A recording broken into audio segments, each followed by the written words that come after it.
दोस्तों जय हिंद। स्वागत करता हूं आपका ज्ञान की पिपासा चैनल पर। दोस्तों अगर आपने अभी तक चैनल को सब्सक्राइब नहीं किया है तो जल्दी से चैनल को सब्सक्राइब कर लें और बेल आइकन को भी प्रेस कर लें ताकि चैनल से संबंधित सभी प्रकार की अपडेट आपको मिलता रहे। दोस्तों इस वीडियो में आज हम पिछले दिनों हुई जीएसटी काउंसिल की बैठक में क्या निर्णय लिए गए उसके बारे में बात करेंगे। तो आइए वीडियो को शुरू करते हैं। दोस्तों बीते 17 दिसंबर को केंद्रीय वित्त मंत्री निर्मला सीतारमण की अध्यक्षता में जीएसटी काउंसिल की बैठक हुई। इस बैठक में कई महत्वपूर्ण निर्णय लिए गए हैं। जीएसटी काउंसिल की 48वीं बैठक यह थी। इस बैठक में कारोबारियों को बड़ी राहत दी गई है।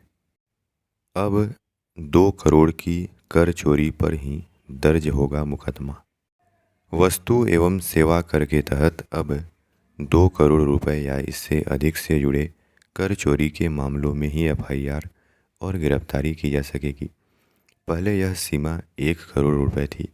हालांकि माल की आपूर्ति और सेवा दिए बिना फर्जी बिल बनाकर के 1 करोड़ तक का दावा किया जाता है तो इस पर पहले की तरह आपराधिक कार्यवाही होती रहेगी। इस बैठक में यह भी फैसला लिया गया कि दालों की चूरी या छिलके पर अब कोई कर नहीं लगेगा। पहले इन पर 5% जीएसटी लगता था। इसमें दाल मिलों को राहत मिली है। पान मसाला और ऑनलाइन गेम या कैसीनो पर टैक्स को लेकर के फैसला टल गया है।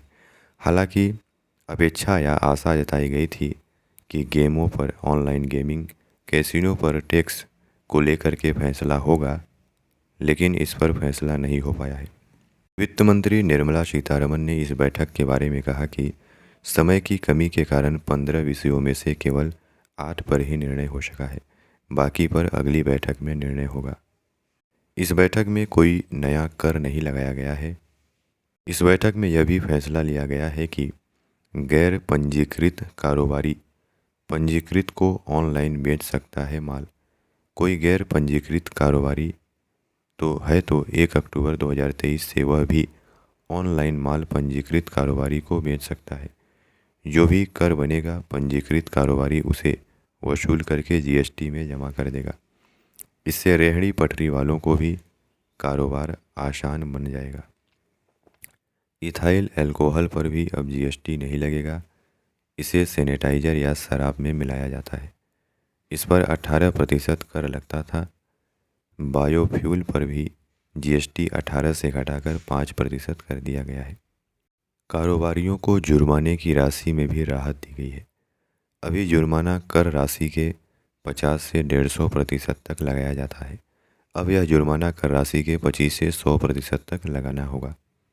एसयूवी और एमयूवी पर पुराना कर ही लागू रहेगा। एसयूवी और एमयूवी गाड़ियों पर पुराना कर ही लागू होगा। 1500 सीसी से अधिक इंजन क्षमता, 4000 मिलीमीटर से अधिक लंबाई और 170 मिलीमीटर या इससे अधिक ग्राउंड क्लियरेंस वाली गाड़ियों पर 22% सेस ही लगेगा। दोस्तों अगला सवाल यह है कि यह जीएसटी काउंसिल क्या है। संविधान में 101वां संशोधन करके 1 जुलाई 2017 से पूरे देश में एक कर व्यवस्था को लागू करके जीएसटी को लागू किया गया था और इसी संशोधन के तहत जीएसटी काउंसिल का प्रस्ताव रखा गया था। जीएसटी परिषद बनाने की प्रक्रिया भारत में तब शुरू हुई जब वस्तु और सेवा कर की शुरुआत के लिए संविधान का संशोधन 122वां संशोधन विधेयक 2016 को 8 सितंबर 2016 को राष्ट्रपति द्वारा स्वीकृति प्रदान की गई थी। आर्टिकल 279 ए के अनुसार संशोधित संविधान के अनुच्छेद 279 के प्रारंभ होने के 60 दिनों के अंदर राष्ट्रपति के गठन की स्वीकृति देनी चाहिए। 10 सितंबर 2016 को 12 सितंबर 2016 से अनुच्छेद 279 ए को लागू करने के लिए अधिसूचना में कहा गया है। जीएसटी विधेयक की स्वीकृति के बाद केंद्रीय मंत्रिमंडल ने 12 सितंबर 2016 को आयोजित एक बैठक में जीएसटी परिषद की स्थापना और इसके सचिवालय की स्थापना को मंजूरी दिया था। इसके अलावा वित्त मंत्री उस समय के अरुण जेटली ने 12 से 23 सितंबर 2016 को नई दिल्ली में पहली बैठक बुलाने का फैसला किया था। इस जीएसटी काउंसिल में सदस्यों की संख्या या फिर कौन कौन सदस्य होते हैं, तो केंद्रीय वित्त मंत्री इस जीएसटी काउंसिल की अध्यक्ष होती हैं। केंद्रीय राजस्व या वित्त राज्य मंत्री होते हैं। वित्त या कराधान के प्रभारी मंत्री या प्रत्येक राज्य सरकार के द्वारा नामित कोई अन्य मंत्री होते हैं। 12 सितंबर 2016 को आयोजित केंद्रीय मंत्रिमंडल की बैठक में यह भी नियुक्त करने का निर्णय लिया गया था। इस परिषद का गठन क्यों किया गया, तो आर्टिकल 279 के अनुसार जीएसटी से संबंधित महत्वपूर्ण मुद्दों पर संघ और राज्यों को सिफारिश करने के लिए, जैसे सामान और सेवाएं जिन्हें जीएसटी मॉडल जीएसटी कानून के अधीन या छूट दी जा सकती है, इस पर सिफारिश देता है। तो दोस्तों, आशा करते हैं कि आपको जीएसटी परिषद के द्वारा लिए गए निर्णयों के बारे में जानकारी मिली होगी। धन्यवाद।